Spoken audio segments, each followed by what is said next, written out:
احنا دلوقتي عند مستشفى التأمين الصحي. ينفع يكون في مصر سنة 2014 ناس ما تعرفش يعني ايه التأمين الصحي؟ البلد ما بتكفلش دوت للمواطنين. المفروض يكون في دعم للصحة. احنا دلوقتي مش عارفين نكلم مين. هنكلم المواطنين الاول وبعد كده نشوف مين المسؤول عن الصحة في مصر. عندك تأمين صحي؟ لا لا. ازاي يعني؟ اهو.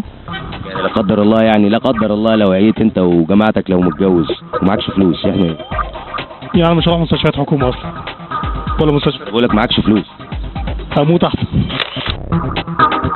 انا ليا تأمينات، بس عشان اروح التأمينات عندي مش هيعاملونا كده ولا يصرفوا عليك، ويقول لك مطرح ما تحط دماغك حط رجليك.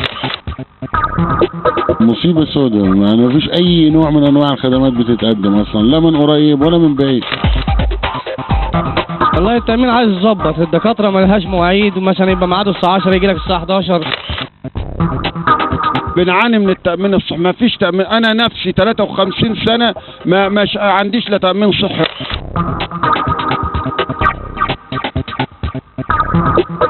عايز ايه؟ موافقة منين؟